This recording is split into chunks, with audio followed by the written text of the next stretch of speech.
CD changer in the car. Oh, yeah, well, yeah, no, but I remember I had like a bunch of like loose CDs and stuff in like the glove compartment, and then my brother totaled the car, and I'm like, All the CDs are gone now. they're gone. I have no idea where they are. Yeah, that bums me out. I have I'm a very bunch. bummed. They had some good stuff in there. I had a similar situation actually. I totaled the car and I had like a Dead Letter Diaries from like St. John's days.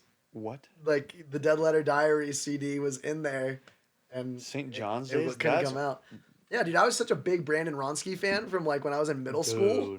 Remember the? That's a throwback. Did you ever go to the St. John's like thing that they had like at the what was it? It was like you know they would have like those festivals at like the end of the school year and stuff. You ever went to that? Been there. Yeah, so Dead Letter Diaries played it when I was like in 6th grade or something. What? And Brandon Ronsky was like a sophomore at Orange Lutheran. Brandon Ronsky. And Why they is were that able to name- do it because he went to Orange Lutheran. He was Alaska, and his guitar player was the brother of Dustin from Thrice. Chase, the guitar player of Alaska, was Dustin's little brother. Did not know that at all. Yeah, so they played at St. John's and they blew the power out. And ever since that, I was like, these guys are the most badass people. These guys are the most badass people that ever existed, dude. Best band ever. I went to every Alaska show. Whatever happened to those guys? Brandon's still playing music. He does it under Jaguar Twin now, and Roy English is like his other side project, solo project. Roy English, and then the new one's Jaguar Twin, and it's pretty good. He just came out with a new song. I kind of like that name. Dude, he's doing all kinds of weird the Jaguar thing. Dude, he's got like a very niche cult following that like loves his music. Good for him. He did this thing where he made like a Google spreadsheet and locked all the cells, and then like put little like clues in the cells, and then people would have to like type in the passwords and like look up songs and stuff and like unlock the cells with like his musical content over the years. It was nuts, bro. Nuts. It's like the most... It's kind of genius. Yeah, he's like borderline genius. Like, not even borderline. Like, that's like... That's kind of like... Like, I hate to... Yeah, like, it's fucking nuts. Right? Like... Wow. Like, he's such an interesting guy. He used to make fun of me for loving Chiodos in like my freshman year. Dude, Chiodos ripped. What do you mean? Yeah, but his joke was like they're a fake hardcore band because like their breakdowns are like so not really breakdowns. You know what I mean? It's like have it like dun dun dun dun dun dun dun dun dun dun. Yeah, and that's the whole breakdown, right? And right, like and like. So he was like, that was the breakdown? Like, that's not hard. And like, hard, right. That was like, he was like kind of giving me crap for it. And then he ended up becoming really good friends with Craig Owens by touring with them and stuff like that. And he texted me my sophomore year and was like, I got to be friends with. He texted me and was like, yo, bro, I'm hanging out with Craig and like blah, blah, blah. I'm going to be at the LA show. If you can get out here, I'll get you backstage. And I couldn't get a ride out there, dude. It was a bummer, dude. That is a bummer. He was like, sorry for making fun of you, dude. I'm best friends with him now. Hey, about that. Totally. At least give me tickets, bro. Jeez. You tried. Come on, man. You tried. And then my buddy Logan was like, bro, I was at that show. You should have just told me. I would have driven you. Womp womp. Man. It's always after the fact, right? It always is. It always is. Sorry I was late today, dude. Yeah, I was actually, you read my mind. Now we're going, I want the story. Okay. It's a long story. So we'll fast forward, or I'll try to go through it quick. I'll get comfy. But basically it all started, one of the UFC events recently, I can't remember which fight it was, but I had a couple buddies over and we were watching it. And there's this new guy that moved in next door. And there's like 5 people living in this like 2-bedroom apartment, and fair enough. They have a baby, and so like I was having people over, we're watching the fights. It's like 9:00 on a Saturday, and he comes knocking on my door and telling me to be quiet. Not asking me to be quiet, telling me to be quiet. Demanding his baby's silence. Sleeping. Got it. So I asked him what time it was, and I was like, "Well, what time is curfew?" And I was like, "All right, sounds like we're gonna finish these fights and then go to the bars, and we'll be out of your hair." And then fast forward to Easter, and like the dad that lives in there that's like 50 and like looks way too much like my dad to be telling me what to do. So like, it kind of got me going a little. Yeah, And there's a nerve being touched. Yeah, exactly. Yeah, I got it. Okay, right? I got it. And so Enough he's said. telling me I need to put my dog on a leash. He's afraid of dogs, like all this stuff. And I'm like, dude, my dog's a service animal. This is a great opportunity for you to get over your fear. Oh, you hit him with the... Oh, I hit him with that. And so he didn't like that. He's not ready. He ends up getting nose to nose with me, trying to get me to hit him.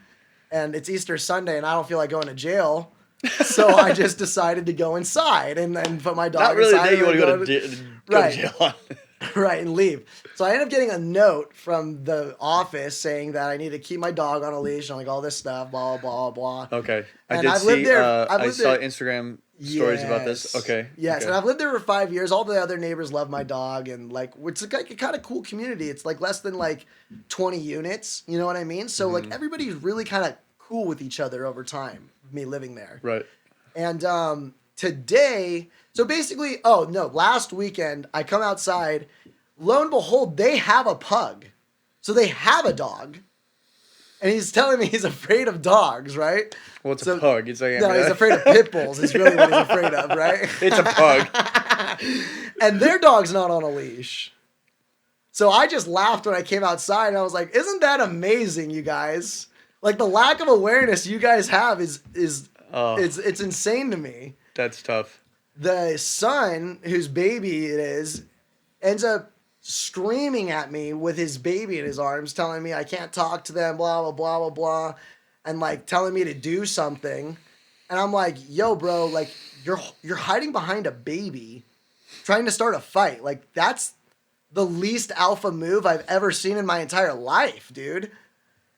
And then like he's continuing to like get bigger and crazier, right? Man. And all the neighbors are like kind of standing outside and they all know I train. Right. And so they're all kind of like, yo, what's like about to fucking happen here? Yeah. And so I kind of calmly tell him like, and loudly, because I'm just a loud talker, but like I'm trying to be as calm as I can be. And I'm like, yo, bro, if you really are serious about it, here's the gym. I'm there all the time. Yeah. Come sign the waiver, buddy. Come on in, man. Come on in, dude. We can do it the right way. And all of a sudden, he's a bigger man now, and he wants to walk away. Right. And then like, he takes he wants to take the high road. road. Yeah, all of a sudden.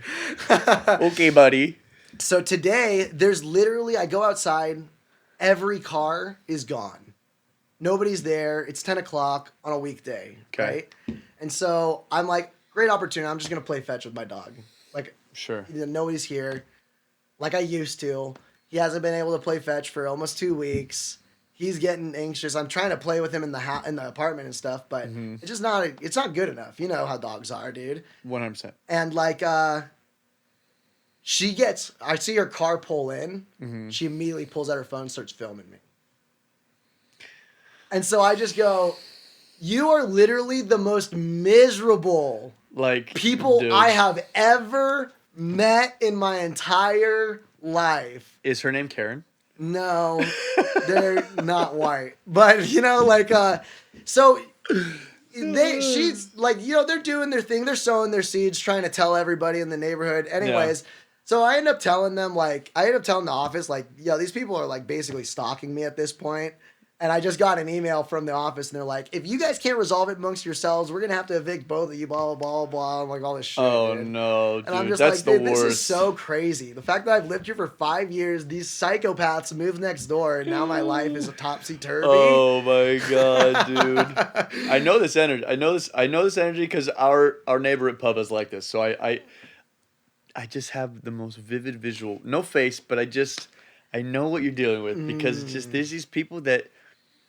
So unhappy with life. This is my theory, right? Right. You have life where we are is so good. And my theory is this. I didn't make this up, right? Right. Like life is suffering, right? This thing. Like you must suffer. There's gotta be something that is that you gotta contend with. Mm-hmm. But life is so good that people have to make shit up to be mad about, to suffer over. And it's like, yo, go get a life. Yeah, go do things that are actually productive. Stop busting my balls When I'm not doing anything to you, dude.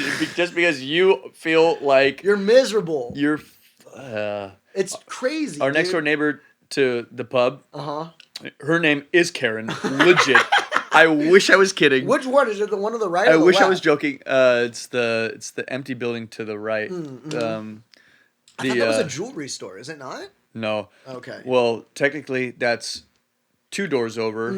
That's called The Latest Thing. Okay. And it's kind of like it's more like a spiritual kind of like. It's like a woo-woo jewelry store. Yeah, it's cool. I go get some stuff over there. Like, cool. They got all the good. That ain't for me, but they it's got for the people.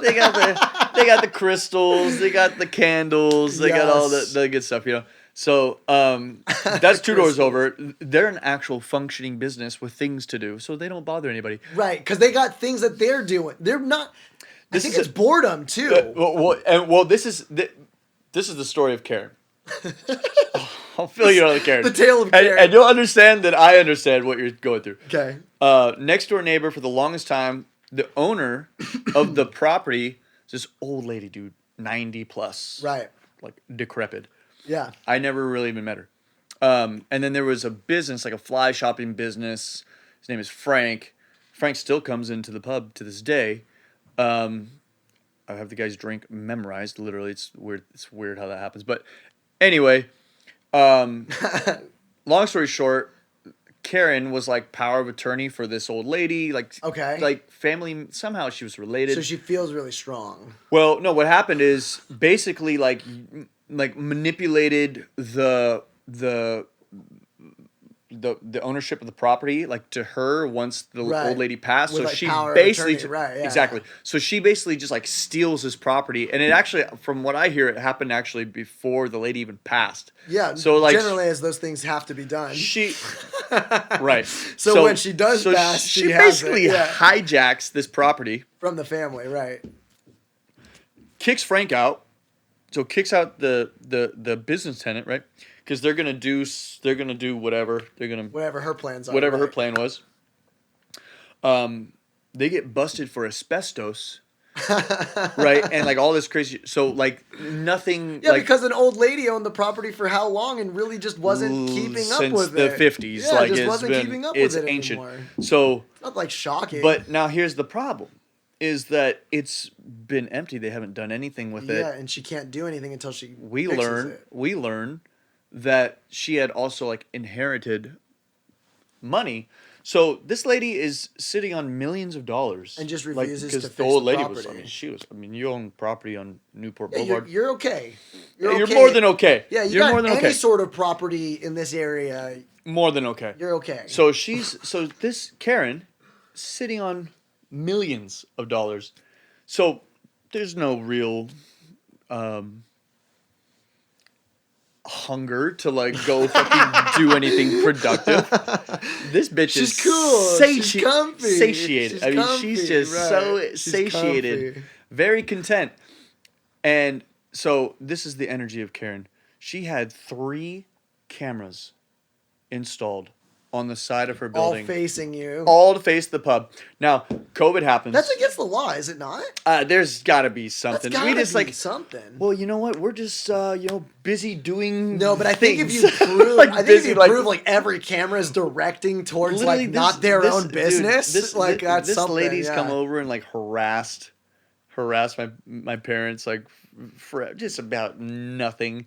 It's like I remember. We're doing, COVID happens, so we go, let's remodel the pub, right? So we're obviously, there's a 40-foot trailer in our parking lot. We're obviously doing, not business, there's wheelbarrows and shovel. It's like, it's a mess. Like, we're obviously not open. I remember coming out like the side door to bring something out, and I look to this, I'm looking like at the street, because I come out this way, and here's Karen in her car, like, spying on us. Like I wave at her, Yeah, that's what I did when I like, saw her hey, pull out the phone. Like, hi, you miserable she's fucking she's like, oh, she's like, it's boogieing along. I'm like, you miserable son of a bitch. Like, I know. What the fuck? Holy, like. So I get it. That's like, it's the same. It's you literally like. So here's the other thing. If that guy would just show up to the gym and let me kick his ass, we'd probably end up becoming friends. It's true. It's funny how that happens. Isn't that crazy? It is funny how That's that like works. the craziest part. I literally think that. Like, if this guy would just come to the gym, let me kick his ass, humble himself for like the first time maybe in his life, or the first time in a decade, or however long, right? Probably his life. Probably his life. And then He's like, hiding behind babies. and then like be like, yo, you can do this too and protect your family from future danger. You have a newborn, like blah blah blah, like right?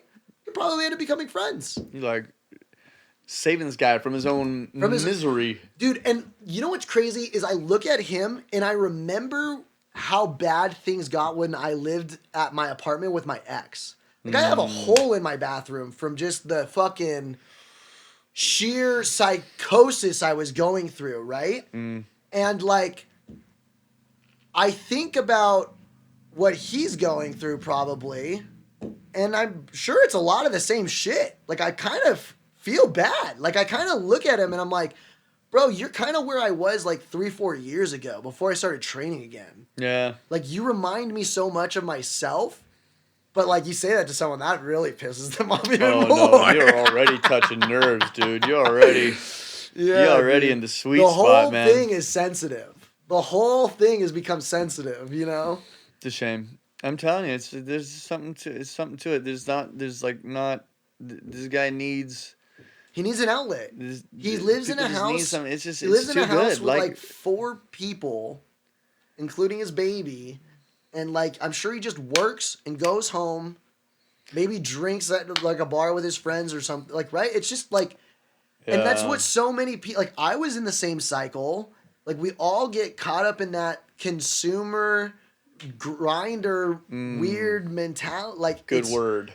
It's so bad for you, though. And I get it. When you have a kid, I can only imagine, like, your back's against the wall, man. Like, I imagine they feel a lot of the ways like an animal with its back against the wall. Well, and then, like, their perception of what's going on is affected because of, like, just the baseline mentality, right? That's like, kind of the fear. That's the fear of that's the fear for me. I know I have this fear. It's probably me too. It's probably my only fear, if I'm being completely honest, is bringing my child into the world and not being ready and for it, not being ready, and then unpacking that. Yeah, that's the point, right? Just be ready. But what is that like? What does it mean to be ready? What it means to be ready is like everything pre-child has been fulfilled. Like, you don't feel like there's any like lost time. You don't feel like there was anything that like you wanted to do that like you left on the table and now you can't do it, or you can't do it the same way or with the same type of freedom or mentality. Like, you know, where it's like, hey, okay, been there. I don't need to make up for lost time. I've done these things. The novelties I really always desired. I tried. Yeah. I tried. I did it. You know, and now I can like focus on, you know, actually instilling the best life I can into somebody that I care about. Right. And so that's definitely, you know, my fear. I think about every single time, dude. Literally daily. I think it's because like I grew up without a dad, and like we talked about before, like my stepdad situation too. Growing up, like I didn't have a great relationship at all with my stepdad, and like it's caused me to want to. I've always grown up in life like wanting to become the best father I could, right? Mm-hmm. And like I remember when I was breaking up with my ex Eva, like I remember thinking about in the shower one day, like right before we kind of like went through it and she moved out and everything, like thinking like, am I going to be so codependent my entire life that like my son is going to go through like or my daughter is going to go through some really difficult things, and I'm not going to really know what to tell him because I was too afraid to do it.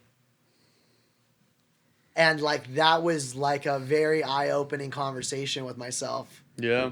Like, shit. One of the more mature conversations I think that we have internally. You're like, damn, like am I, you know, because I've had these perspectives, you know, growing up and even as a kid, you know, a lot of the things with my own father, there's probably been more things. And now, keep in mind, to this day, you know, I work with my dad, like we've mended the relationship. So Right. there's a positive to it. But reflecting on a lot of my experience growing up, I would say that most of the things that I've learned from that relationship have been kind of what not to do, right? Like, or maybe not even necessarily what not to do, but like What things pitfalls that could be there? things that like I was aware of that he didn't seem to be aware of,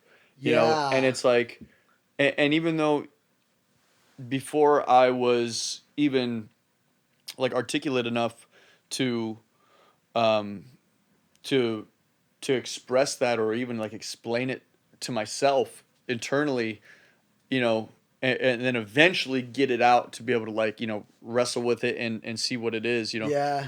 Those Um, are so different too. for sure, you know, It's like steps. but it's like even then I knew it's like, okay, like, I mean, cause dude, I didn't drink.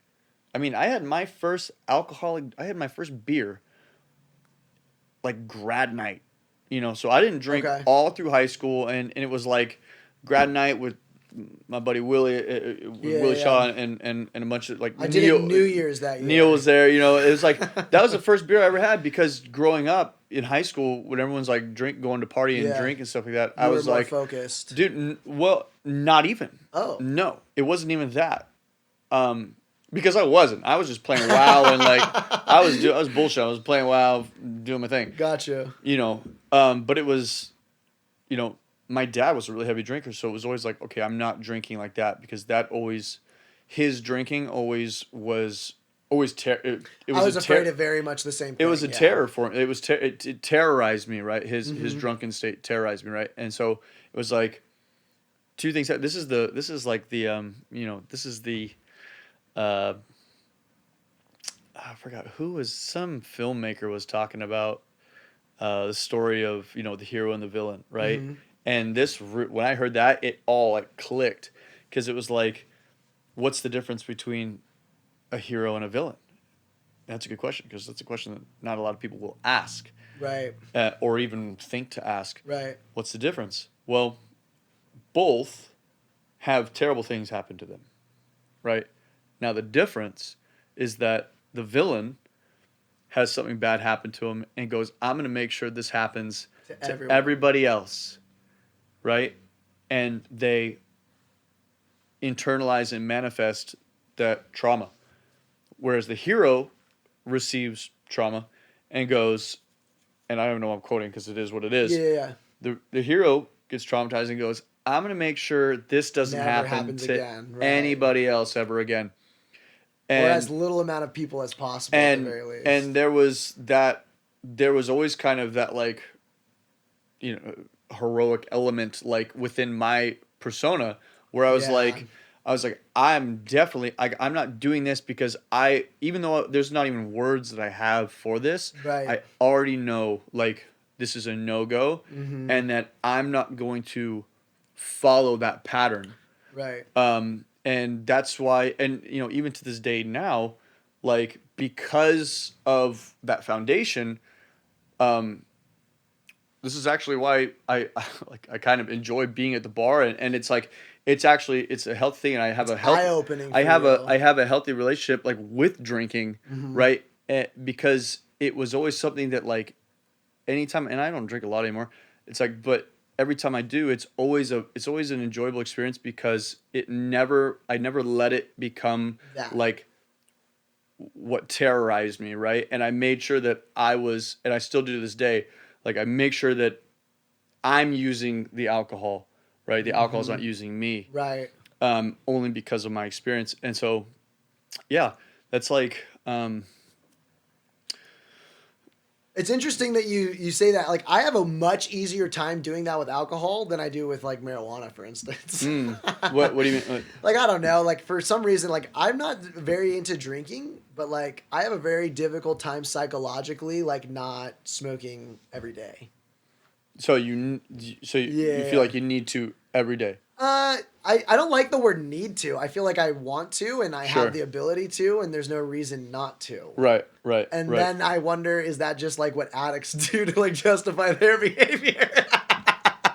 I'm not addicted, bro. I swear. I know, right? Yeah, I'm not addicted. Well, but going back to even like what you were saying about your dad, there was something that came to my mind, and I thought about this when I was having an argument with my mom recently. Is that like our parents did the best they could with the resources they had, also. Absolutely. And we are so blessed to grow up in a time with like YouTube, like there's like pages like Psych to Go and like all this other stuff that I'm binging on a daily basis, and I'm sure you are too. Mm-hmm.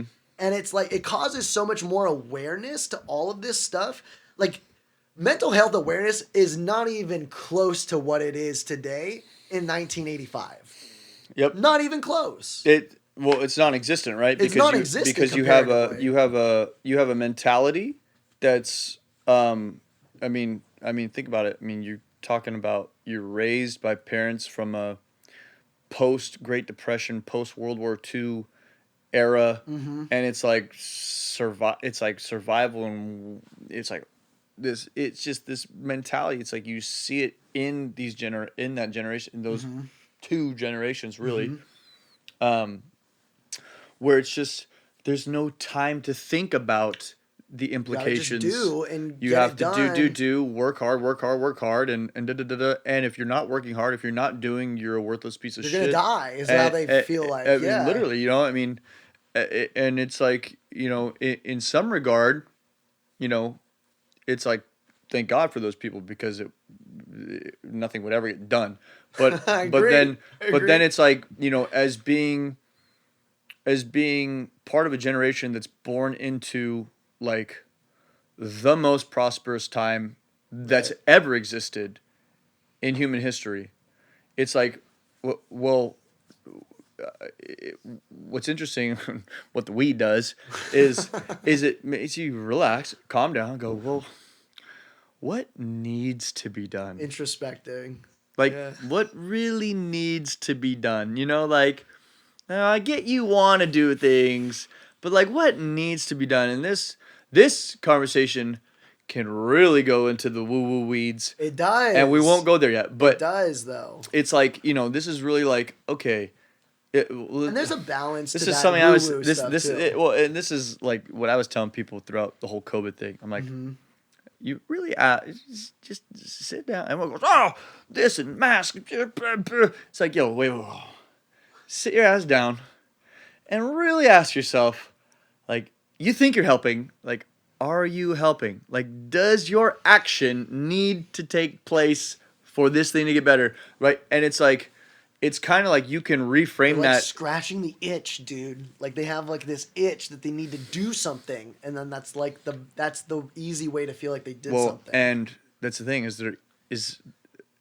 there actually like a bug bite that they need to scratch, or is it just they're like, or are they just thinking that it's itchy? Yeah. It's like, really, that's really the case. It's like, is there really anything to fix, right? Like, or is there anything that you're like, that is it helping? Most of the times, no, right? And that's just kind of what, you know, that comes from. And so we're kind of born in this generation that's like more introspective, more going like, yo, like, I don't really feel like doing that. Yeah, doing that. Well, it's like, I don't feel like doing that. You like know? Literally, like for the first time in my life, I've been so motivated by money, dude. And like after just like a year and a half of training and really finding the thing again that I really love, I'm just like, do I really want to do that? Well, I think it comes down, you know, like, here's the deal, right? I think I'm a little too far this way, and eventually I'll kind of correct back to the middle. But again, I'm going through like a moment of burnout, I think. Being somebody that's from a very, like, that has very, like, you know, income-centric make it sound like it's something like, the idea of like, hey, you gotta make a we're lot in of money, Orange then County, you gotta be man. rich. We're in Like, Orange County. well, 85,000 is like minimum, is like survival. They you have say, to. you know. And So there's also, it's like, dude, poverty you line. talk about bringing you talk about bringing a child into the world. Go back to that. Right. Let's go full circle. Let's go back there. Yeah. Bro, you gotta have it. You gotta Right. have it. And my thing has always been Right. this. It's not. This actually just applies to a general sense of things. It's never the thing or the tool that is good or bad. It's always how it's used, and then deeper than that, it's how it's perceived. How it has Right. its hold on you. Right. And now you talk about money, right? Okay. Well, let's differentiate. Step back. Are you chasing money, or are you chasing CEO approval. not even? Differentiate what money is and what it is and what it symbolizes. Money, dollars, is the same thing as a ruler for inches, right? Money is an inch. $1 is 1 inch, Right. right? So I it's see like what you're saying. the inch doesn't exist. This couch exists, right? Yeah. And we're just measuring how much couch It's is just a there. resource, right? It's like I It's a wouldn't resource. look at somebody and be like, "Oh my God, they have a lot of food." So, right. So it's like, okay, there's the unhealthy relationship and the healthy relationship.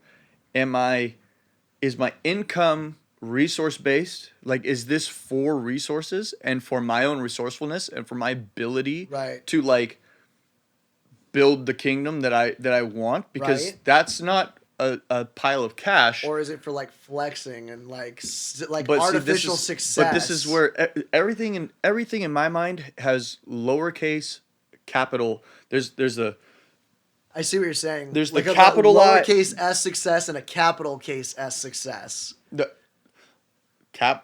capital S success, capital L life, lowercase life, like all of that. see what you're saying. There's always two levels. And one of my favorite speakers of all time, Alan Watts.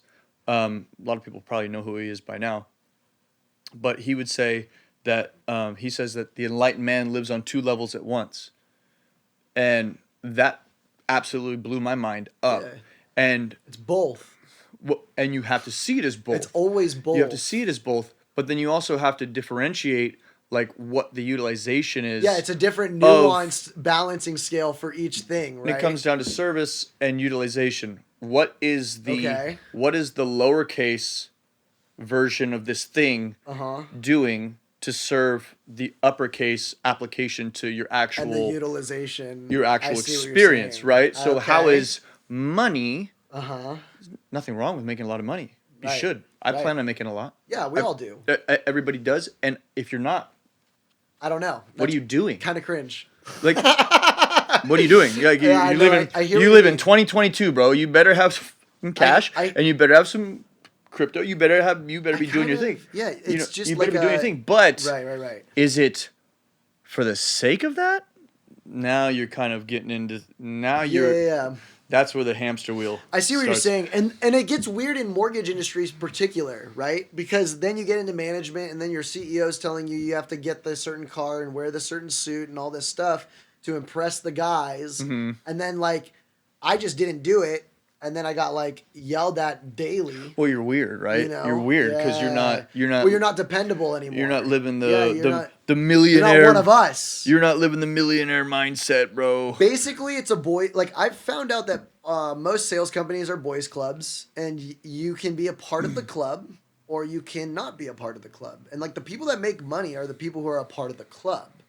And like when I was always the most successful in mortgage, I played the line, but I did just enough to be a part of the club, right? Like I had the undercut, but it was long on the top, so I still felt cool. But like I wore the suit every day, and like I did all those things when I first got in. But after being in for 6 years, I was just like, "That's Well, all you're playing a That's all part. bullshit, dude." Yeah, you're playing a part. Like I'd rather be authentic, and that's just not what they want. You know, No. it's just not what they want. They want you to motivate. Like, it's interesting. You know what I mean? They want you to like. People want you to be motivated by the same thing they're motivated as, especially if they're Yeah. a bit immature. And you know, even maturity is kind of like an interesting word these days because you have a lowercase maturity and Yeah, you have like an they would make uppercase the maturity. argument that I was being immature by not wanting to cut my hair and not wearing the suit, right? Right. Right. And that's a fair argument. It's your company. You guys can do as you see fit. I personally wouldn't run it this way, but it's Right. not me who's taking the risk today. So So it's just so interesting the character of people, you know, in corporate society, and it always just kind of comes down to it comes down to like fear basically, right? Like you have it's well, I say it like this, you know, I think anybody that's like the millionaire mindset, you know, got to be Wolf on Wall Street, like which I love that love fucking it, movie. love it, dude. I'm one here of for it. One of my favorite movies of all time. It's the GOAT, and Yeah. as far as like that realm of, you know, Bro, I used to yell telephone terrorists on on the sales floor like every day, dude. I'm not fucking leaving. Telephone fucking Oh, yeah. terrorists! That's my favorite part. Dude, I loved it. I loved it. Because I was the guy that would like, you hang up on me, I'll Steve psycho dial you 3, 4, Madden. 5 times in a row until you answer me again. Dude, that's my fucking favorite. Every time when you walk, he's like, But yeah, forgot what I was man, saying. it's just grind. It's just grind. Like it's nose to the Oh. grindstone every day. what's funny is, like, I've never. I mean, because I was, you know, in precious metals, you know, so I did the corporate thing for a little while during COVID. Gotcha. So I know, like, you know, Yeah. and that was like, I will never do the office thing. Dude, I've been vehemently opposed. Like, I couldn't, and I mean, you guys know me. Mm-hmm. I mean, like, dude, anybody that knows me, like, knows, like, dude, there's no way that I see this guy doing a corporate thing. There's no way. Yeah. Now, and I go, well, let me try it. Because I felt like there was things there, without getting into that, like, there was things there for me to learn. And I thought, like, I mean, man, I'm going to, like, probably not sell my soul, but, like, I knew, like, this is not going to fulfill me. But I knew that there was things to learn, especially when, like, the world was, like, crazy, you know, Right. and I was just like, we have the whole, you know, financial system shifting, and I was like, I really kind of want to get my finger on the pulse here because I feel like Gotcha. I'm gonna get left behind if I don't. And I'm like, dude, I am not gonna do I knew. I think it's good experience for everybody to get a taste. Well, it did two things. I got my finger on the pulse of, like, you know, what's happening financially in the world, the control factors. Just how financial world works a little bit. That whole world, and then, like, you know, being like a conspiracy minded person, I'm like, Totally. this is gonna really feel like get me into that. This is gonna get me finger on the pulse of, like, hey, here's how this shit I'm talking, right? But, you know, let me get in and actually get the experience and get my hands on the articles and talk to business and talk to people that are calling in that are financial people, right? And because that was, dude, I mean, I learned things on the phone from just leads. I'd have a conversation. I wouldn't even be selling. We'd just be talking. Like, I didn't know that. You know. Yeah. Anyway, I didn't want to get into that. My thing was back to the boys club thing, right? Because this kind of all applies to that. What's funny is, you always have these people that are, like, I don't want to say immature, because it's not quite immaturity. It's immaturity in the sense that it's like, They're selfish. that, but let's use women as an example, right? Like picking up a chick. There are a strong majority of men that lead with their wallet, and they live this millionaire mindset. I gotta fucking grind, I make more money, check out my bank account, and they think, in their immature mindset, that leading with the wallet, like leading with the stuff, is what is actually And in my bringing them experience, success. a lot of those dudes are like the top corporate Yes. guys. Yes. Like, those are the same dudes in a lot of my experience. Now, what's interesting is, like, I'm not that guy, and I Me probably neither. get more women than them because I just have a deeper understanding of the human connection and human psychology. Yeah. And I've tried to mature myself as a human being as opposed to just build up this Dude, it's so funny. That song is artificial literally true. Girls just want to have fun. Yeah, I'd say that's pretty fucking true. You know, they no. And now having money is a resource to have more fun potentially. Well, but like it's really- about the way you do it Really, too. really, Dude. really, women want security, right? Like now, Sure. and Long so, term, so, long term. so money does play into that. Absolutely. I don't want no scrub. Scrub isn't meant to get none of right. Like they don't. You don't want to. No, I'm 100%. What did with Kanye you. say? They like it's like the red pill, black pillars too. Like they think like Of course. Well, oh man, the pills are getting. There's too many pills out purple there pill. It's both. There's It's both, dude. There's too many pills out there. I no, it's red pill, blue pill, and that's it. People go, oh, this is the white pill. Oh, this is. It's like, dude. There's. Well, the black pill is like the full blown MIG towers that are like never again. Well, right? black pill guys get less girls than the blue pill guys do Well, they're done. They're over it. They're black pilled because they gave up. They gave up. That's what black pill means. GG. They GG'd, right? They GG'd out, dude. They didn't even give That's themselves right. a chance. It's a sad It's sad, thing, dude. because it's like, man, They don't know, dude. tough.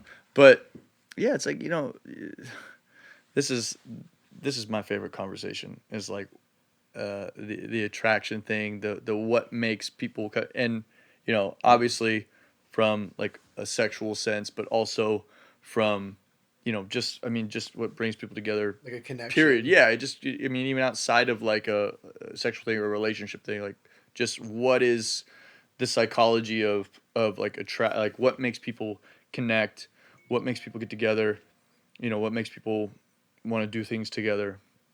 All that stuff is like that's what I go home And think about. and research and look up and listen to people that are smarter than me, more experienced than me. Get on the YouTubes and I consume it, right? Because that's actually been the coolest part of what I love most about the opportunity to have my family business be a bar, right? Yeah, I think that's really cool for you. Because And I think you're the perfect personality type to be like in that situation. well, too. keep in mind, I am that because I've been there. It's made me that environment, because I was a egotistical, right? Oh, I'm a big pro athlete. I'm the fucking shit. I was egotistical but deeply insecure. Loud, lowercase c confidence, not capital C confidence. When I was there and going in and out, because I was playing and traveling in and out of work and off season, stuff like that. And it was really when I left baseball, kind of went into monk mode, and then it was just like, well, I was, I had still to work. Yeah. So it was like, if I wasn't at work, I wasn't really talking to anybody, doing anything, Right. And even my roommate at the time was Mike, God bless his heart. Met him through the bar. He said he just broke up with his girlfriend, needed a roommate, and he goes, "Hey man, you want to be my roommate? I trust you. Like, I got a cool place down in Newport." He was going. Keep in mind, Mike has his own wealth management firm. Liang and Quinley Wealth Management. These guys they got. Doing it. I don't, but I mean they doing got big time cash flow, big time. And he's friends with all of his buddies are baller. They're all exotic car salesman. His partner, this guy's like a pro gambler. Like it's crazy. big dough. Every 7 nights a week, Out there. homie. Mike's knocking on my door. Yo, we're going to the library. You want to go? We got a table at this trip. Yo, we got a table over here. Da da da da da. We're doing this, and I turned it down all the time. I never even went out with the guys because I was just in this. I was like, yo, I need to figure some shit out. You know, Right. I don't. You I knew don't that need all was going to delay you and be a distraction. 1,000%. Yeah. 1,000%. So, you know, I went into, and this ties to my experience, right? So when Mike and those guys would go out, you know, and sometimes I wish I would have gone because it would have got me out of that. I was in a funk. Yeah, but sometimes we're like too deep. sometimes Right. you gotta like, hey man, you almost gotta force yourself. You It's almost gotta pull your own hard. self out It's of there. hard because your to get friends some- can't do it for you. You actually have to participate too. Right. Now, I am, after it's all said and done, I am, this is what Extremely grateful. Well, yeah, no, but I thoroughly believe in this concept. Like, dude, and I learned this from Patrice. You can't force Mojo. Like, you literally, like, if you're feeling. Yeah, I like that word that you use. Like I know it's the Austin Power word, and that's why I was like, what do you mean by Mojo? The and Mojo, dude. You were like, literally Mojo, and I was It's like, like that's literally so Mojo. crazy. Yeah. No, you can't force it, right? Like, it's you if you're feeling, I get what you if mean. you're feeling upbeat and you're like, bam, like every girl you see, like, hey, what's up? Come over here, you know, but like, blah blah blah blah blah. Hey man, how are you doing? Da, da. Oh well, yeah, let's do this. Da, da. And you're excited, you're enthusiastic. I mean, your enthusiasm level is up. It's like, dude, it's up. When it's down, it's like, you know, you can't even like smile and wave at a girl. She's like, what a weirdo. What you know, a it's like, dude, it's just like you can't even dude, it's just like you're like, right. No, you're looking you're at it, you're like, absolutely right. And you're the same person. like, Technically, what is that? Like 2 weeks ago, technically you're the same person. 2 but weeks are ago, you like, really? you know, yeah, exactly. 2 weeks ago, I'm got her number. We're going to Starbucks right now. It's like, and now I'm like, she's like, oh, Yeah. like, good. Yeah. You can't force it. You can't, you know, or if you don't even want to go out, it's like, dude, I just want to like not do that. And you play know, League of Legends today. I just want. And for me, Spurred dude, out, literally yeah. for me, there was months at a time where, dude, I didn't even want to play video. I didn't have my I computer went through set up. that too. Yeah. I didn't have my computer set up. I grew up playing video games. So Yep. that's always been like an outlet for me. Yeah. I didn't even want to do that. I literally needed to think just sit there Yeah. with my dog and just like, and stew in it, right? and just like, and I did a lot of journaling. This is when I really started writing, and this is where like a lot of like material that I still have like comes out of this time, because it was just like, I mean, sometimes it was very articulated and like, you know, things that I wrote out, things that I even saved, and like another thing that was Yeah. like, because I have pads of paper that are like scratch paper, which is just like, I mean, some things are, you know, worth keeping, and Other dude, things aren't, right? probably every 2 pages is like ripped through, because it's not about what I'm writing. It's just you're so it's intensely writing getting it out. Yeah. It's literally like unlodging it from my nervous system, and like it's the to me it's the Harry Potter pensive idea, where like the wizards can like pull out a memory and put it in. so they're unencumbered by it, and then they can go back in and like how relive it when and how feel Dumbledore what and that is. how Dumbledore and Harry will go in and be like, Yes. all right, look at that, like, oh, whoa, man, Bro, that's exactly what it and it's like is. literally that's what journaling Literally, did. that's what journaling does. You're right. 1,000%. And so, you know, I have gone through all this where I started like, man, weed. Have you gone back and read them again? I've read a lot of it. I started lot of doing it. that recently, and it's crazy to see I've read a lot of it. where I was in the middle of COVID, right after like the breakup and stuff, Mm-hmm. and like where my mind was, and like just the full circle too. Yep. What's And there's fascinating still to so me, much that what's can be fascinating done. to me is the timing and the synchronicity of when I just decide to flip to some page, right? Now, it's either good or bad. It's either it's all It's all good, good. but it's hard, Some is enjoyable, and some and is not. some is a fucking reality check, you know, because some things are like, the enjoyable moments are like, dude, I wrote this down and it came and it manifested, Right. or dude, I wrote this down and like, And that didn't happen. well, And I'm glad that didn't happen. yeah, no, Right, there's yeah.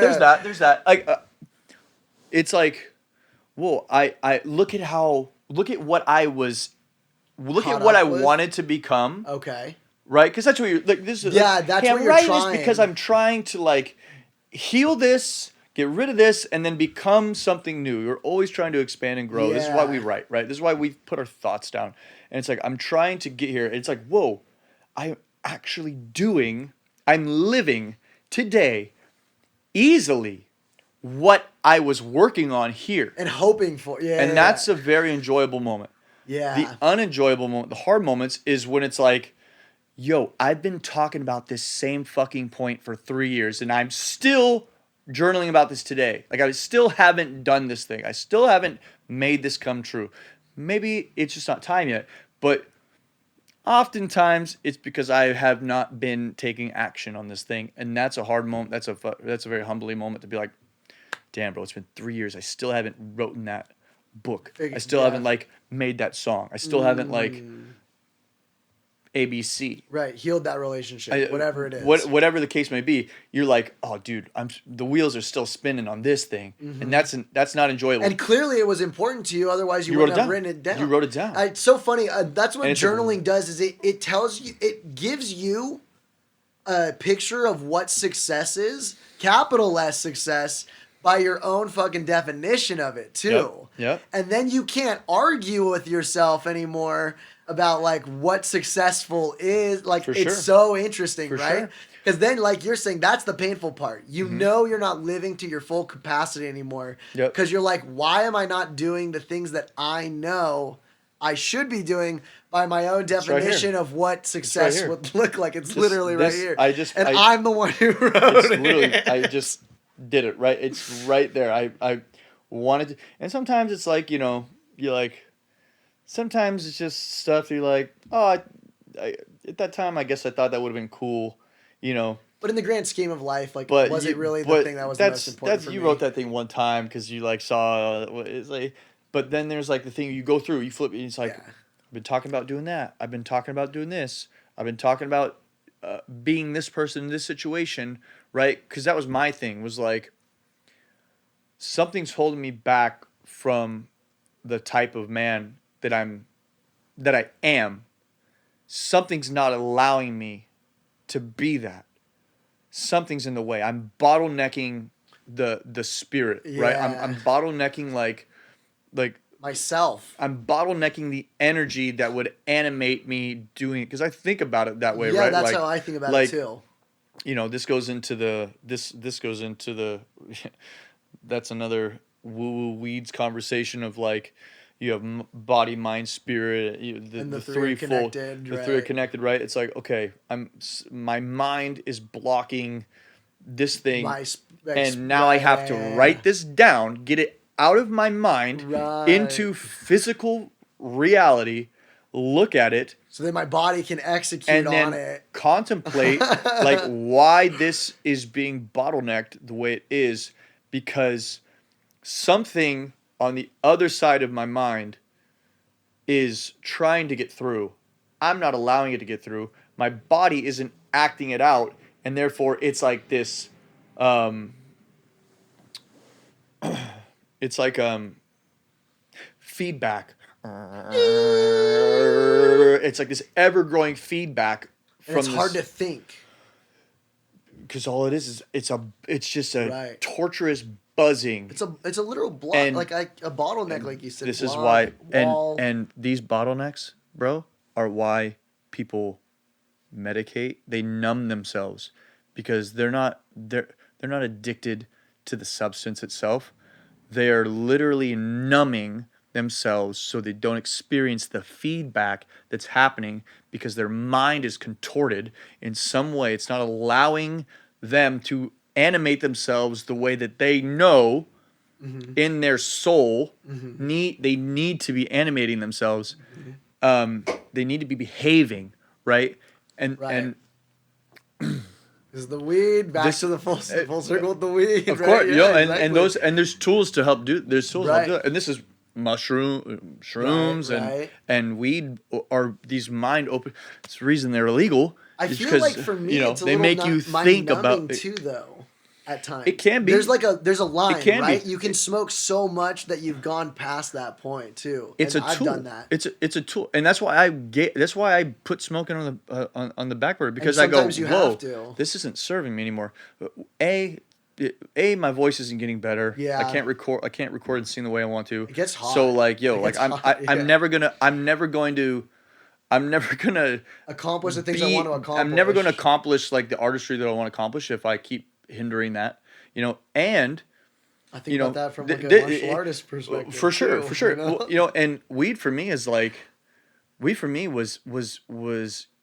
a very deep thing to give up because I started kind of feeling, I was like, this is like not good.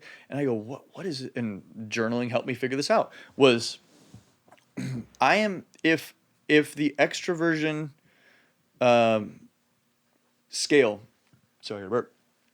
If extroversion scale, and I've told you this, if extroversion is 1 to 10, 1 being introverted, 10 being extroverted, Yep. I'm a 12. And what's his name? Simon Sinek. He had the best illustration of this I've ever seen or ever heard. I guess it was both. It was a video, but technicals. He goes, check it out. He goes, difference between introverts and extroverts. Introverts leave the house. Drained, right? Well, listen, this is so beautiful because it's perfect. Introverts leave the house with 5 coins, and every interaction Takes a coin. they give a coin away, Right. and they can go home with no coins or in debt, Right. and be like, feel like right. ass, Right. And what's interesting is you can be like a big personality but be introverted, right? Which is you have to, you know what I mean? And you can also have a quiet, more And be extroverted. mellow demeanor, but be an extrovert. Uh-huh. So you got to distinguish these things. You have Yeah. to write them out, and you have to like go, what is And like, see for yourself what it is really giving me is. energy? And so for me, I'm a 12 on that scale. I leave my house with nothing, and every interaction that I go do. This is why I get in trouble at work all the time. I get in trouble all the time. My parents, if they ever see this, they're gonna laugh because this is literally like, this is so funny, and it's a full circle thing. It's like I get yelled at for having conversations about whatever, and usually interesting things. There's a lot of interesting characters that come into pub. I have it's a very enjoyable crowd that comes in, Right. but each time I'm not worried about money. I'm not worried about those dishes that need to be done. I'm not worried about the one little spot that needs to be wiped. I'm literally receiving energy into my soul from just interacting with another human being. That's the most valuable thing to me, right? Because I come alive. Like I am literally gaining life force from doing that and sharing something of substance. Right. Because if I get, I can do small talk, I can do the casual thing, I can, just entertain but that drains me. If it's substance, if it's, I don't even need to go that deep. You know me. Right. I love, Alan knows, I love Yeah, me too, bro. falling off the deep end. I don't even need to go that deep to feel like I'm getting something out of it, but that is like that's a crucial thing, right? Is like knowing which one you are too. knowing what you are, knowing how you need to like operate, communicating it, right? So that people like me don't go like, give me all your fucking coins, dude. Right. you know what's crazy? That's so funny. Like, like emotional robbery of people like introverts' coins. Right. And you know what's super interesting is as an extrovert that had a girlfriend for a long time who was an introvert and getting like kind of tethered inside, right? What ends up happening is you kind of explode. There's a reason you're punching those walls, man. There's a reason why you're punching holes in walls, right? Is because I'm not getting the interactions I need. Yeah. And then that manifests into anger and frustration and resentment. And I would imagine that that's a lot of what the guy that lives next door to me is going through too, is he has a new baby. He has to be home. He can't go. He can't do this, that, blah, blah, blah. Who knows what other things have been in the past in his relationship that causes other, fears and stuff like that potentially. Absolutely. And then all of that shit just compounds into fucking do something while I'm holding my baby. You know what I mean? And it's just like, fuck, man. I feel bad for you right now. Like, I know that I can see what you're going through and it's not good for you. Right. And that's the thing. Yeah. you just can't really tell people about that, really, honestly. No, it's so, you know. They have to be ready for it on their own. Yeah, people And only, I people didn't only even listen if they realize I want was to there. listen. I had no idea it was there, dude, until everything fell apart. Yep. And then, you know, you desperately cling onto the puzzle pieces and like want to fit them back together, but the puzzle isn't the same puzzle anymore, and the pieces just don't fit, and like you got to just let it all fall apart. Yep. And just start over again, and that's the hard part. Yeah. It's the good part, though.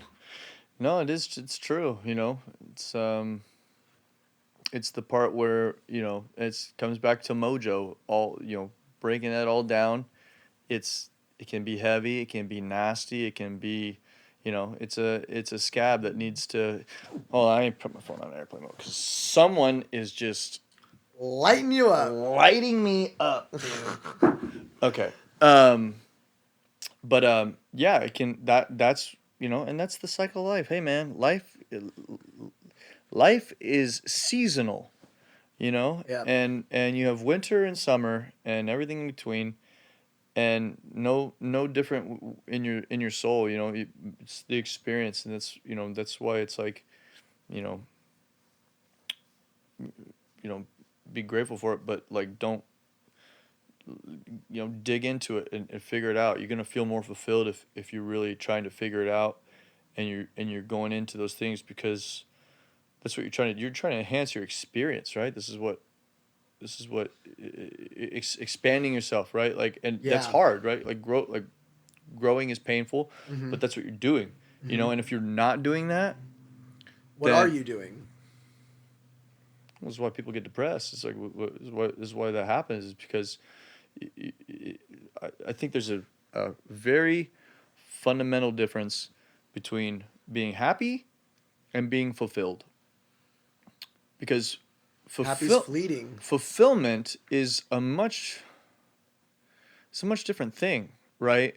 Like, happy is like, I define, in this context, I define happy as like childish, giddy, I got a new toy, kind of thing.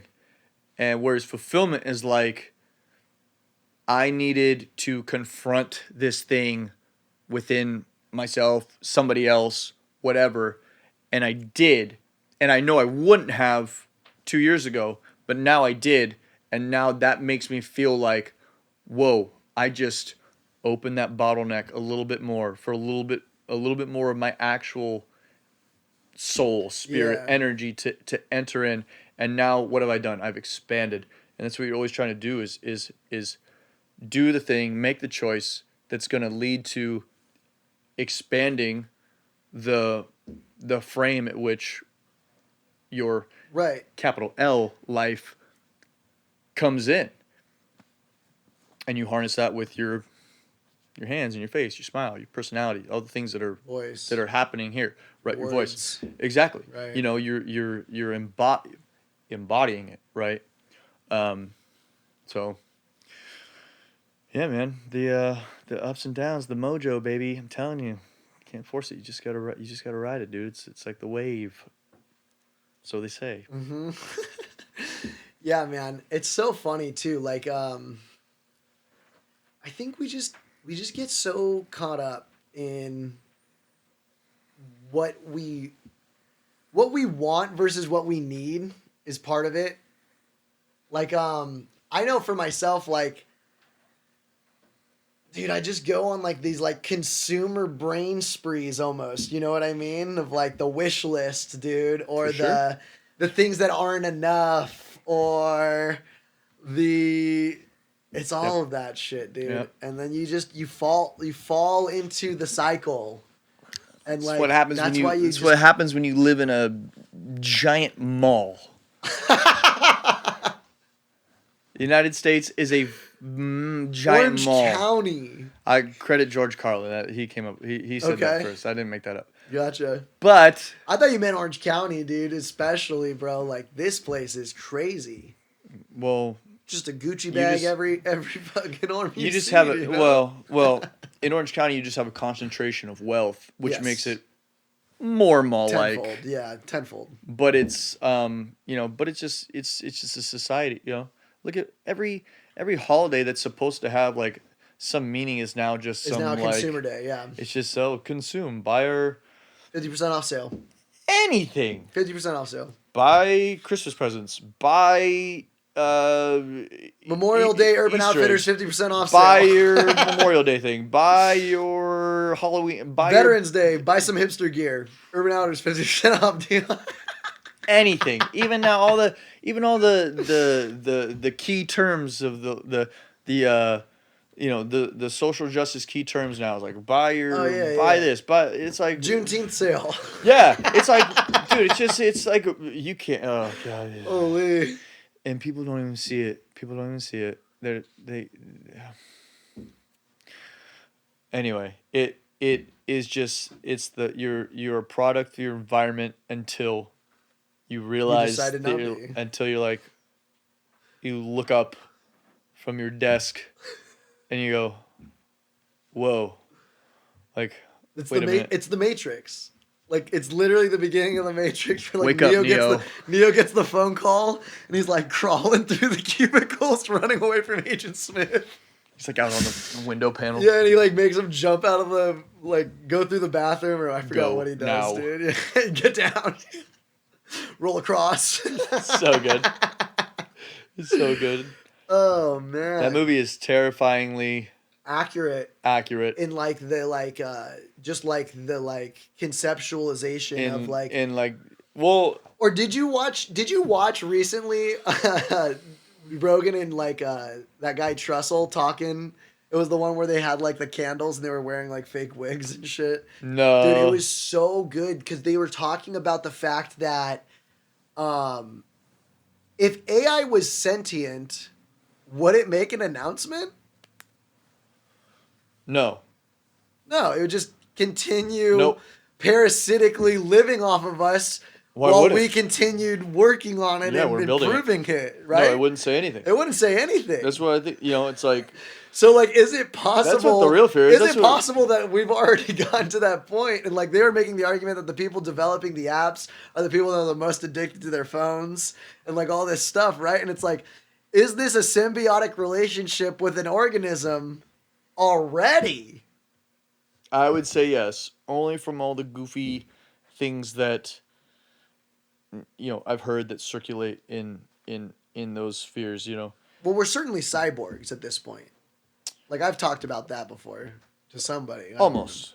No, like, we literally are. Like, when do you not have your phone with you? No, I get it. The thing is, if you needed to, right? If you needed to, you could bust your phone with a hammer and go out and not be connected anymore. You could. For now. That's until 5G and all and that whole that's scary, dude. That 5G is scary to me because I mean when you really listen to dudes dive into like what it is, and I won't mention any. I don't fully understand what it is. I know that it like passes through everything or something like that, right? Isn't that what's supposed to be different? It's like it passes through everything. First of all, okay. And this is from like listening to people that are part of like telecommunications, right? Because I've been down, I've had lunch with the rabbit like multiple occasions. I am down there. I am down the there. The Mad Hatter and the rabbit. I'm pouring you tea, I brought that dude lasagna the other day. And we enjoyed some. But the first thing that you need to know biologically is that it operates with micromillimeter waves. So once the entire thing is like installed, because it's not fully installed yet, you still see them around, right? So once it's installed and turned on, that's why you see like this is predictive programming. It says 5G on your phone, but it's not really. It's not 5G the actual 5G technology, right? Once that is operating, it's 4G LTE actually. It's pretty similar in wavelength to what's in a microwave. So you're basically installing this microwave system, and the reason why it's scary is the travel distance of a signal that intense can't go that far. So this is why you need them on like every street light in every corner, right? And this is the goal, right? Is to make this technological grid, right? Which we already have. This is just like enhancing that. Now, 5G connects to like Neuralink, right? Because you're talking about putting a chip in your brain. The 5G is a network that can exist where the you don't need a screen. You don't need a frame. You can connect to it by thought. Right. And that's when we're going to go full Black Mirror, like putting up, like, remember when I caught you cheating on me? Yeah. Remember that memory? And then you project that shit up. And in 5 years, in, let's say, in 12 years, let's say, what is it? 2022? So, yeah, but like 2034, you'll be able to tell me if I'm wrong. I hope. I hope we're here. I hope we're here. But by 2034, you'll be able to tell me I'm wrong when I say Elon's not your friend. And everyone goes, "Oh, no. I said that he was the Antichrist 3 years ago." Okay, fair enough. So we're there. He's fighting for free speech. But I love him. Like, I do kind of like him. I just don't know what I'm supposed to think. Oh, he's entertaining as shit. Oh, for sure. He's definitely a goofball. Dude, I love all of them. I love anyone that's a troll. Like, and I'm fine with that because everyone's got a little demon in them. But totally. But I'm still using lowercase a, by the way, on Antichrist. Not uppercase A yet. The guy's trying to put a chip in your brain. How friendly can he be? Like, that's like kind of my thing. Like, he's trying to chip you and connect you. Me. Now people, and then 5G. And then also saying like I'm going to save the human race by sending us to another planet is a little weird to me too. It's like, it's like I'm going to save you from all of your like physical ailments with this chip in your brain. Then I'm going to save you from all the economic ailments by sending you to another planet. It's like you're going to make those two things to me are a little bit weird, and that's why I say small a Antichrist. Well, you know what's funny about the situation on Earth, right? And not that it actually ultimately is funny. It's actually terrifying. But we'll laugh about it because we can't do anything about it. What's interesting, let's use that word, is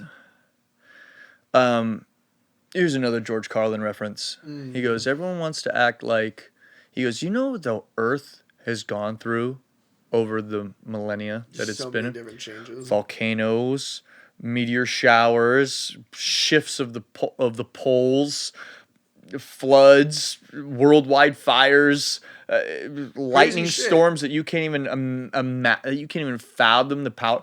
Like, the Earth's gone through some shit, dude. And now we think that some plastic bottles and some plastic bags are going to suddenly like end the Earth. The Earth is going to be fine. We're fucked. Yeah. They're going to come back to Earth and go, what are these monkeys with 30% plastic in their livers? Like, what? Like, right. We're the ones that are fucked. Right. And this is where that fear comes from subconsciously, which is well-founded. The execution is manipulated, and that's why we have like the social justice bullshit that you see. It's well-founded. It means well. Right. But it's a nuanced answer of both. My perspective, and everyone goes, "You're a fucking conspiracy. You're negative. You're like, no, you just don't understand." It's so much more nuanced than you think it is. It's more nuanced and it's more manipulated than you think it is, right? And people go, no, the world's just chaotic. The world's just crazy. These things just happen. It's like, no, they don't. Nothing in the world differentiate earth, world. The earth is the dirt and the sun and the wind and your skin and the fact that you sweat when you run and nature. The world is the creation that we've devised as human beings. Hey, Josh, let me buy your phone for $200. Right. The human game, the world, civilization that we've all plants created, and nature, Earth. Nothing. Things on Earth are relatively chaotic, and I say that like in a cosmic sense, right? Like, and even then, that's up for debate. How really chaotic that really is, right? Because is it on a grand line in a timeline, or is it a tree kind of grows with different branches, but that motherfucker always grows toward the sun, right? Cut it down, let it keep growing, and it'll grow towards the sun. Again. So there's still some order to that. There's still still something orderly to that, right? Mm-hmm. But there is nothing chaotic about the world. There's Absolutely nothing, especially in today's age where everyone's connected, where everybody's programmed. There is not a single coincidence in the world. And all it takes is some time and some courage, which is the hard part, to go, maybe I am wrong. Maybe someone's been fucking with me this whole time. Maybe every agreement that I've made with myself and my society, and the basis of that is the very language you speak.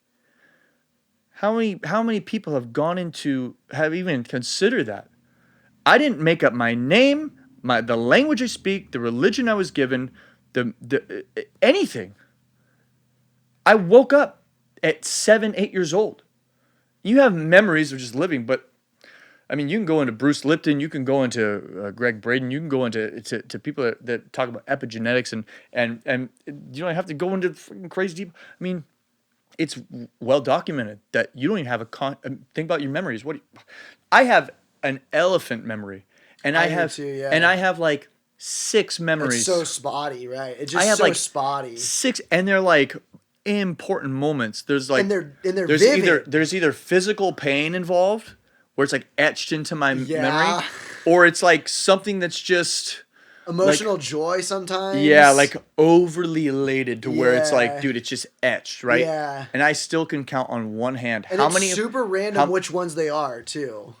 And you can count on one hand how many of those memories you have before age 7, right? Because that I would say 2. But yeah, it's not very many. It's still maybe less 2. than 10. Yeah. Maybe, Now, that's because the first 7 years of your life, you're on record. You're listening, goo goo gaga. You're listening to the words that. This is why you start speaking the language that your parents speak. Right. This is why you start following the religion that your parents follow. This is why you start listening to the music that if you had a good relationship, if you either listen to the music that your dad showed you because you had a good relationship, or you hated your dad and you go, fuck that, I'm gonna listen to this. Right. But it's all like this reactive you're recording, and That's interesting, yeah. and then suddenly you like wake up, and then now I remember everything at like 9, 10, 11. Now I can remember all my baseball games when I was 10 years old, 11 years old. I remember like one T-ball game from when I was like 6 or 7. Like I remember one because my kindergarten teacher came. That's funny. It was like I was so happy that Mrs. Kellerman came. Yeah, that's funny. to my game. I still remember her name because I was so happy. I loved her. It's interesting that you said that too, because like all of the baseball games I remember, I don't remember any of my basketball games from that age because I got hit with the ball so much when I played T-ball. I remember all of them. Wait. People pegging you like... Bro, I got hit with the ball. How in a T-ball game? 3 times playing T-ball. Wait, is that because when you were running the bases, they like pegged you to get you out? Okay, so get this. I played first base, and like one of these kids just smashed this shit off the tee, line drive in the face. So my dad's like, okay, this kid kind of sucks. I'm going to help him. I'm going to teach him how to play catch. Oh, no. He overhand throws the ball to me at 5 years old straight to the face. So now I'm terrified of the ball, completely terrified of the ball. And they're like, okay, we're going to put Josh in the outfield because he's terrified of the ball. Kids can't crush the ball in T-ball, right? Nope. Oh my God. Some kid crushes the ball, and I'm like trying to catch it, shit hand-eye coordination, face. Like each time's getting worse because your brain's just getting even more and more traumatized. Yeah, dude. And then like from then on, for the rest of the season, I literally would like cover my head with my mitt and like run around in circles, and like was like the worst T-ball player of all time. Right. Didn't play any anymore. That was the one season I could played. imagine that was just traumatic beyond. Was not my sport, dude. No, apparently not. I'm the guy hitting the Yeah, you're the crusher, dude. I'm the crushing ball. I'm the kid just getting beamed and crying, dude. I vividly remember my vision tunneling the first time. I remember getting hit with the ball and like falling back in my vision tunneling as a little kid. Yeah, and then like waking up to like. That's what I mean, but that's the shit you remember. You're like, dude, I don't remember. But I remember basketball games because that was just right in the middle, dude. Right in the middle, dude. Smooth sailing, dude. Oh man, that's funny. Oh man, but that's very interesting that you bring that up because I find that to be very true. You know, like you said, you found so much joy from the Mrs. Kellerman. You said, right? Mrs. Kellerman. You even remember her name because she was important. Sweetest lady ever. It's the best. Yeah, it was like, dude, she was just great. But yeah, you know, so that's the you have an impressionable mind when you're young. Sponge, they say. You're a sponge. That's a great way to put it. That's literally it, you know. And so, you know, you get to this point where I forgot where we were going. Well, what's interesting is I got all excited about Mrs. Kellerman. Was she hot? Yeah, was Miss Kellerman hot? I don't know. I'd like to find out now. You don't remember what she looked like, but you remember her name. She was probably 50 at the time. My kindergarten teacher was hot. Miss McCowan. I'll never forget her. Dude, what was she had red nails, and I told my mom that she should paint her nails red. The hottest teacher I ever had. Shout out Mrs. Velez, 2nd grade teacher. Nice. Smoke show. But that was the only one I ever. I thought Miss Ramirez was pretty hot in high school. Miss Ramirez. Why do I not have a face for that name? She was an English teacher our senior year. I remember she used to like give me back my assignments and I'd pin them behind her desk and be like, "Wow, Miss Ramirez, you hung mine up." I don't even remember her face. I never had her, obviously.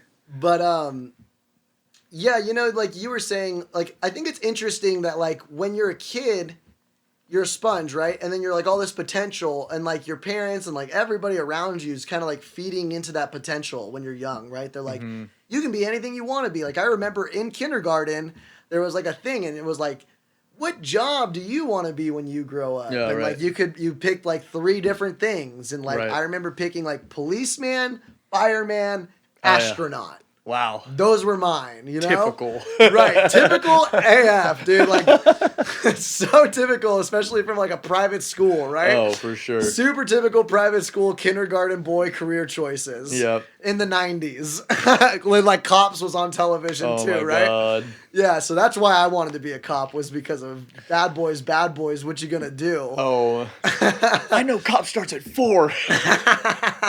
And then just somewhere around like 15 years old, they start asking you like, okay, what do you want? What real job are you gonna do?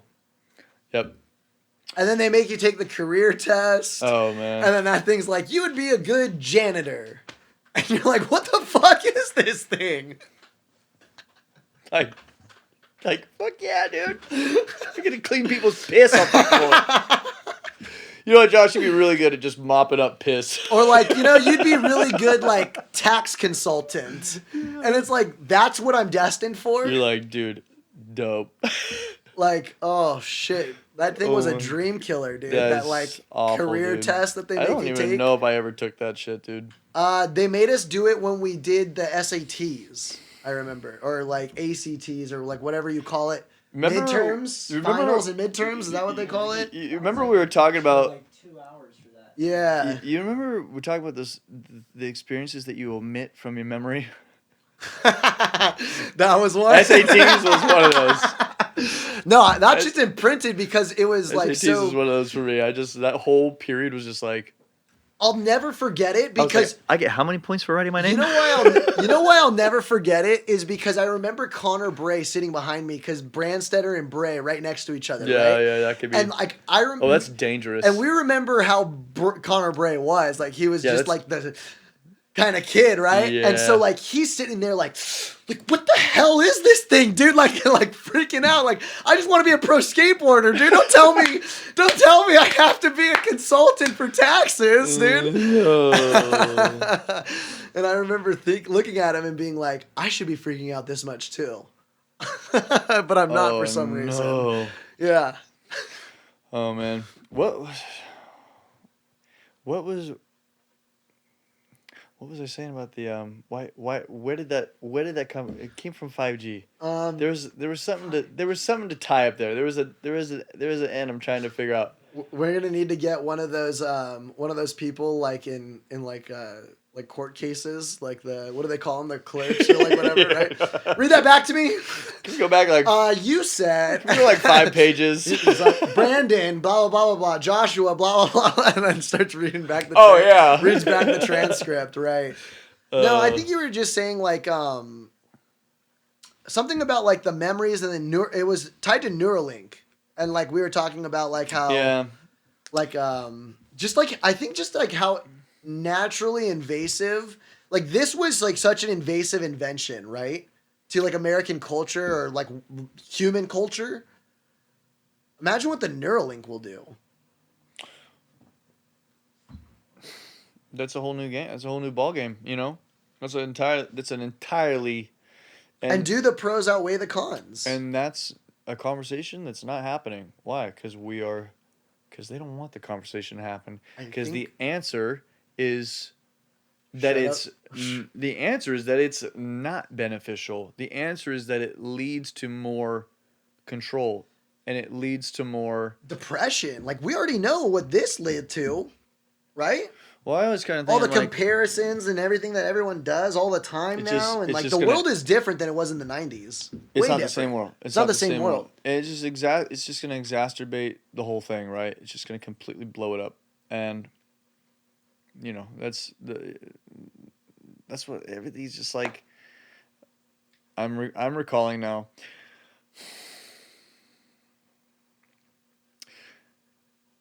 That's. Oh, it's on the tip of my tongue. Where the loose end, and I don't have words for it, but it relates. It'll come to me, dude. I love those moments where I'm just like, dude, you know what? I just know it's gonna come back to me. You know what's gonna come back to you? When you're driving home. 100%. We're gonna be out of here. We're gonna be out of here, and I'm gonna call him like, yo, record this.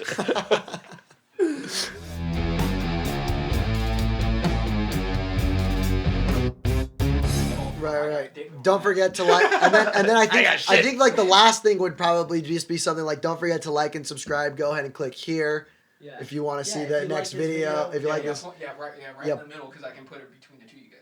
Okay. Yeah, right there. Here. Right above the base. We'll just fondle the middle video. You can do that. Yeah, that's not gonna be weird. Right. If you want to click this video. Like, tickle the ball sack. We'll fondle it. You click it. Exactly.